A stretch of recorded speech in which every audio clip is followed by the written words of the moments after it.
Welcome back नाज़रीन, clinic online में दोबारा खुशामदीद कहता हूँ। जिन व्यूअर्स ने अभी अभी ज्वाइन किया या ट्यून अप किया है हेल्थ चैनल को, तो मैं उनको बताता चलूँ कि आज प्रोग्राम क्लिनिक ऑनलाइन में हम बात कर रहे हैं रोबोटिक सर्जरी की। रोबोट्स सर्जरी कर रहे हैं, अजीब सी बात है ना, लेकिन आज ये जानने की कोशिश करते हैं। हमारे साथ मौजूद हैं जनरल सर्जन हैं डॉक्टर सैफ अहमद साहब, सिंध गवर्नमेंट हॉस्पिटल जो है इनसे ताल्लुक़ है। डॉक्टर साहब ये सिंध कतर हॉस्पिटल, डॉक्टर साहब ये बताइए, आपने फरमाया कि सर्जरी की इब्तिदा हुई थी 1980s में जी, और उसका जो मेन मकसद था वो ये था कि इराक़ में जो सोल्जर्स हैं अमेरिकन, जी जी तो उनकी सर्जरी हो कि वो कुवैत में ले जाएं हॉस्पिटल में, और सर्जन अमेरिका से बैठ के सर्जरी करें जी रोबोट्स बिल्कुल। टेली सर्जरी का बेसिकली मकसद था कि दूर से बैठ के सर्जन, जो कि सर्जन वार जोन में जा नहीं सकता था, रिस्की फैक्टर था, और ट्रांसपोर्टेशन पेशेंट का अमेरिका तक या उनकी जो जर्मनी तक थी वो बहुत लेंदी प्रोसेस था। तो उसका उन्होंने ये अल्टरनेटिव निकाला था कि पेशेंट वहीं रहे, सर्जन जो एक्सपर्टाइज है वो उस रोबोट के ज़रिए उसको ऑपरेट कर ले। ओके, ये बताइए, तो अब यहाँ पे हमारे यहाँ जो सर्जरी हो रही है जी ये तो मतलब वो टेली सर्जरी नहीं है, टेली ये तो नहीं। इसमें वायर कनेक्टेड है। जी, इसके नुकसानात हैं कोई? देखिए दुनिया के हर काम में फ़ायदा नुकसान तो होता है, ठीक है ना, मैं आपसे नुकसान पहले पूछ रहा लेकिन नुकसान बेसिकली कोई नहीं है सिवाय इसके कि थोड़ा सा ये एक्सपेंसिव है। और इसमें जो है हूँ। अभी जो इक्विपमेंट है जी ये ज़ाहिर बात है इसका स्पेशल रोबोट्स आपको लाया गया, ये जी, पूरा सिर्फ हाथ होते हैं रोबोट के, पाँव नहीं होते उसके? नहीं, मतलब ये इसकी अगर वो आप तस्वीर दिखा सकते जी हैं मैं तो तस्वीर में हाँ, चाहूँगा कि लगा दी जाए। हाँ, तो इसमें जो है रोबोट के 3 कंपोनेंट होते हैं बेसिकली। एक कंपोनेंट जो है जिसको कहते हैं कार्ट, वो एक गाड़ी जिसमें कि उसके आर्म्स लगे होते हैं। आर्म्स उसमें जो होते हैं 3 या 4। हमारे पास जो है वो 3 आर्म रोबोट है, फोर्थ की उसमें ऑप्शन है लेकिन फ़िलहाल फोर्थ उसका वो नहीं है। और अब जो बिल्कुल लेटेस्ट आ रहे हैं वो 4 आर्म के आ रहे हैं। तो 4 आर्म्स उसमें होते हैं। 4 आर्म्स में क्या होता है कि 3 आर्म्स जो अगर है तो 3 आर्म्स में एक आर्म में कैमरा लग जाता है, ओके, जो कि पेट के अंदर चला गया। बाकी आपके पास 2 आर्म्स बचे, राइट एंड लेफ्ट आप कह लें, तो वो दोनों आर्म्स इस जो है एक छोटे से होल के ज़रिए, जो कि 8 मिलीमीटर का होल होता है। अच्छा इतना हाँ, कम होल जी किया जी, जाता 8 मिलीमीटर का होल होता है। 8 है? मिलीमीटर इसमें ये लंबा चौड़ा काटना पीटना नहीं नहीं नहीं, सिर्फ 8 मिलीमीटर। 8 मिलीमीटर आप ये समझ जाएं कि तकरीबन इस बॉल पेन से भी, हमारे हाथ में जो है इससे भी बारीक सुराख होता है। होता? अरे वेरी गुड। जी, तो ऐसे 2 सुराख, बारीक सुराख जो हैं वो उसके ज़रिए जो है डिफरेंट इंस्ट्रूमेंट्स हैं, चाहे वो सीज़र हैं, कैंची है, चाहे फॉर्सेप्स हैं, डिफरेंट गैजेट्स जो हैं वो उसके ज़रिए पेट के अंदर जाते हैं। अच्छा अच्छा, वो इंस्ट्रूमेंट्स जो है रोबोट के जो आर्म है, कार्ट है, वो पेशेंट पे आता है, और उसी में वो जो 2 आर्म्स हैं उसमें एक में कैमरा लग गया और बाकी दोनों में वो इंस्ट्रूमेंट्स लग जाते हैं। एक टेक्नीशियन वहाँ खड़ा होता है, वो सर्जन की कमांड पे वो चेंज करता रहता है। जब हस्बे ज़रूरत वो कहता है भाई अब मुझे ये चाहिए, तो वो चेंज कर देगा। और सर्जन फिर दूर पेशेंट से एक कंसोल बॉक्स कहलाता है, जिसमें कि उसकी जो है विजन भी है। उसी में 2 जॉय स्टिक्स होते हैं बेसिकली। जो बच्चे कंप्यूटर गेम खेलते हैं, इस तरह से 2 जॉय के स्टिक होते हैं जो 2 फिंगरों से सर्जन कंट्रोल करता है। और कुछ कंट्रोल पैनल उसके पैर में होते हैं, क्लचेस कहलाते हैं वो। तो सबसे इसके अच्छा सबसे बड़ा एडवांटेज इसका ये है कि जैसा मैंने बताया कि सर्जन जो है जो कुछ अंदर देख रहा है वो 3D विजन है, उसको अंदर बिल्कुल मैग्नीफाइड है 20 टाइम्स। प्लस ये है कि कैमरा उसके अपने कंट्रोल में होता है। जो आर्म लेप्रोस्कोपिक सर्जरी हो रही होती है इस वक्त दुनिया में जहाँ भी हो रही है, उसमें कैमरा टेक्नीशियन के हाथ में होता है। तो आप वो कहता है भाई टेक्नीशियन देखे यार मुझे इस तरफ देखना है, कैमरा इधर करो। अब उसके हाथ से वो पकड़ा हुआ होता है तो कैमरा उसका हिल रहा होता है, मूव कर रहा होता है, तो बाद औक़ात बड़ी इरिटेशन होती है। मैं लेप्रोस्कोपिक सर्जरी भी करता हूँ, तो बाद औक़ात ये होता है कि जी कैमरा टेक्नीशियन ने पकड़ा हुआ है, मुझे एक जगह पे देखना है, उसने हाथ थोड़ा सा वो हुआ, हाथ हिला दिया तो वो विजन गायब हो गया।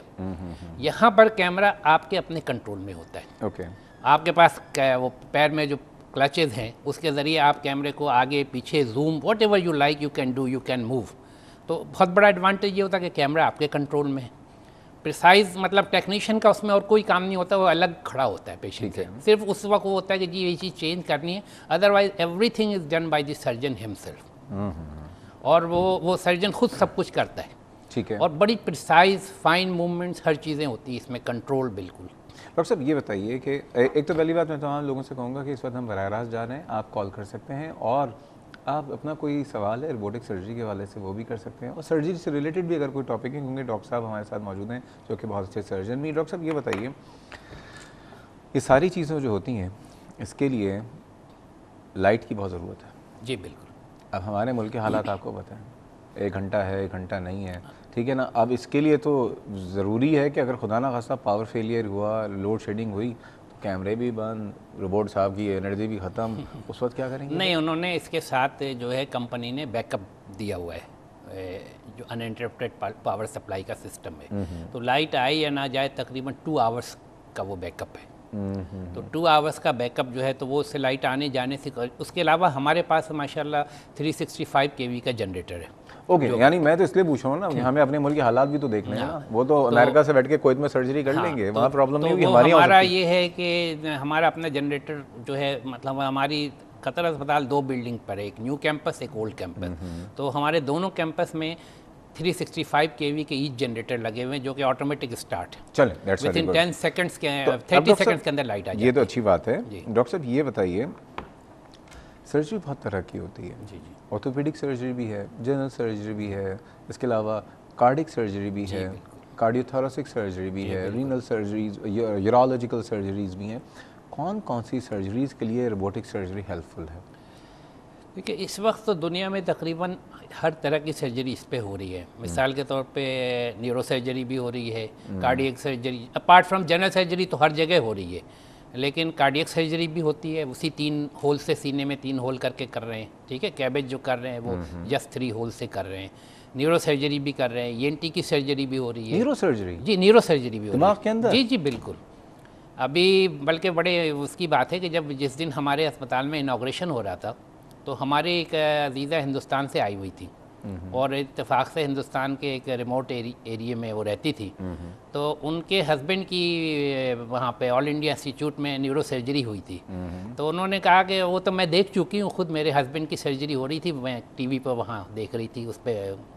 इंडिया में हमसे पहले हो चुकी है? इंडिया में तो बहुत पहले। इंडिया में इस वक्त कोई 16-17 रोबोट्स काम कर रहे हैं, रोबोट सिस्टम।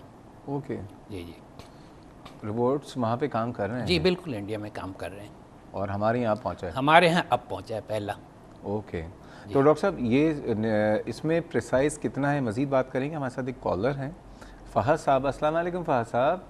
वालेकुम सलाम सर। कैसे हैं आप? ठीक हैं? सब खैर है, आप कैसे हैं? अल्हम्दुलिल्लाह। जनाब फ़हद एक साहब, क्वेश्चन पूछना था जी जी डॉक्टर साहब बिल्कुल। से। तकरीबन 20 साल पहले लेफ्ट टेस्टिकल में इंजरी हो गई थी, तो उसकी वजह से इन्फ्लेमेशन वगैरह हो गई है।